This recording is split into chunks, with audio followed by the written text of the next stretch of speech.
Olha só que interessante. Já parou para pensar que ideias de 500 anos atrás podem ter tudo a ver com a nossa vida hoje?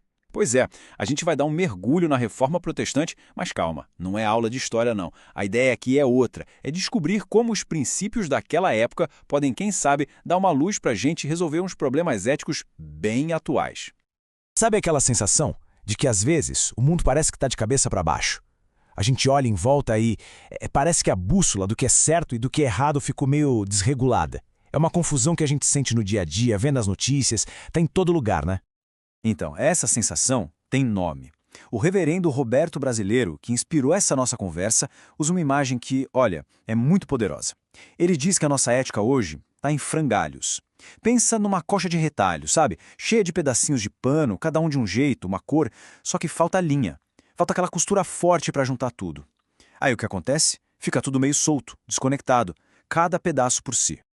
Ok? Então vamos aprofundar um pouco. Essa imagem dos frangalhos, da colcha de retalhos sem costura, nos leva direto para uma palavra-chave para entender o nosso tempo: relativismo. É basicamente o relativismo que deixa essa nossa colcha ética tão frágil.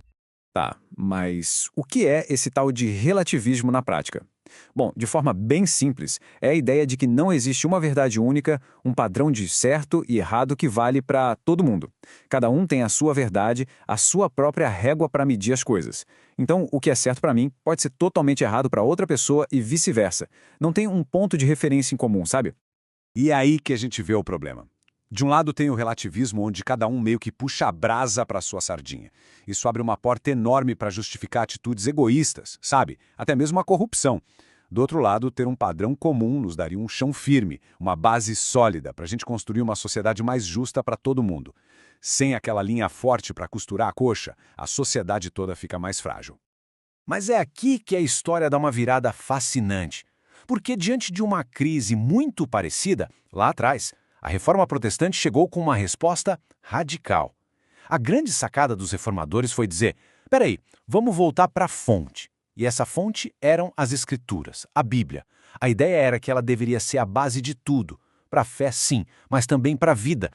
Isso foi uma mudança de poder gigantesca. Pensa bem, antes, muitas vezes a tradição da igreja pesava mais do que a própria Bíblia. A reforma veio e pá, inverteu essa lógica. E aí tem uma ideia que foi, nossa, super revolucionária: o sacerdócio de todos os crentes. O que isso queria dizer? Que qualquer pessoa, qualquer uma mesmo, podia ter acesso direto a Deus, podia ler e interpretar as Escrituras. E olha o efeito dominó disso.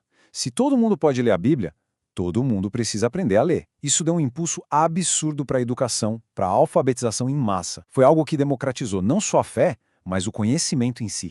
Certo. Então vamos ver qual é o primeiro grande legado da reforma que pode ajudar a gente hoje.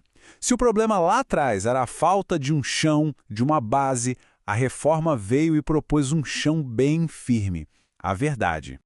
E como é que isso funciona como um antídoto para o relativismo? É que a Bíblia passa a ser vista como um farol no meio da neblina, sabe?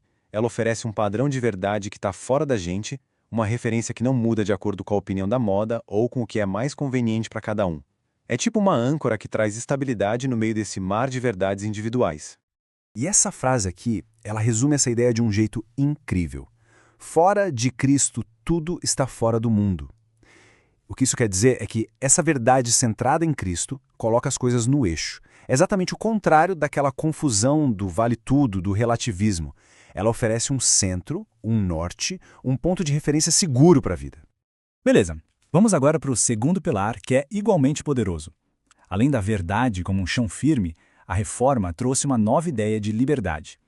E essa ideia teve um impacto, nossa, gigantesco, não só na fé, mas na sociedade e na política também. Mas aqui tem um ponto fundamental. A liberdade que a reforma propôs não é um liberou geral para fazer o que der na telha. De jeito nenhum. É uma liberdade que tem dois lados, como uma moeda. De um lado, ela liberta as pessoas de poderes que oprimem. Do outro lado, ela exige responsabilidade. Exige que a gente use essa liberdade pensando no impacto. Isso que eu vou fazer, vai ajudar ou vai machucar alguém? Vai construir algo bom ou vai destruir? E olha que aplicação prática e poderosa. Essa liberdade com responsabilidade é um remédio fortíssimo contra a corrupção. Imagina só se todo mundo, líderes e cidadãos, agisse com essa consciência, com integridade mesmo quando ninguém está olhando. com certeza muitos dos nossos problemas seriam bem menores. E agora a gente chega no terceiro pilar que, olha, talvez seja o mais tocante de todos. A reforma veio e fortaleceu de um jeito muito profundo a ideia do valor que não se mede, que não se negocia de cada pessoa. E a base para isso é simples e, ao mesmo tempo, muito poderosa. Primeiro, toda pessoa é criada à imagem e semelhança de Deus. E segundo, qualquer um pode se reconciliar com Deus através da fé. O que isso significa na prática?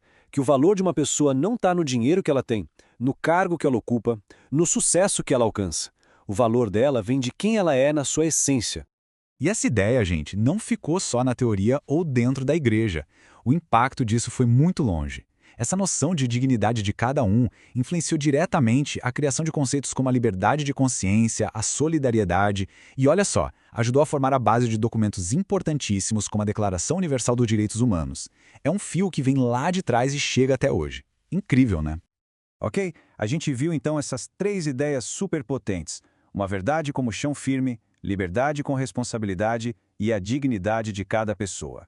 A grande pergunta agora é, e aí? O que a gente faz com isso tudo hoje? Como é que a gente traz isso para a nossa vida, para o nosso dia a dia? Lembra daquela imagem do começo, da coxa de retalhos toda esgarçada? Pois é, o desafio agora é justamente esse: pegar essas linhas fortes que a reforma nos deixou de herança e começar a costurar essa coxa de novo. Juntar os pedaços, sabe? Com uma costura firme e coerente. E não precisa pensar em nada grandioso, em mudar o mundo de uma vez. A verdadeira reforma hoje acontece nas nossas pequenas escolhas. É, por exemplo, escolher não colar na prova, mesmo que seja fácil. É defender um colega que está sofrendo bullying. É pensar 2 vezes antes de compartilhar uma notícia que pode ser mentira ou que vai machucar alguém. É usar a liberdade que a gente tem, inclusive na internet, para construir e não para destruir. Cada uma dessas pequenas atitudes é um ponto a mais costurando a nossa colcha. No fim das contas, a mensagem é bem clara. A Reforma Protestante não é só um capítulo empoeirado nos livros de história. Ela nos deixou uma herança, um verdadeiro kit de ferramentas, mas, como qualquer herança valiosa, ela não vem de graça. Ela vem com a responsabilidade de saber usar bem essas ferramentas. E a gente termina com essa provocação, que é um chamado para todo mundo. A questão não é só saber sobre a história, mas é viver o melhor dela. A pergunta que fica é, será que a gente tem a coragem de pegar esse legado todo e usar esses princípios para enfrentar a confusão, a injustiça, começando pequeno, sabe? Exatamente aí onde a gente está? A resposta para essa pergunta, bom, ela pode mudar tudo.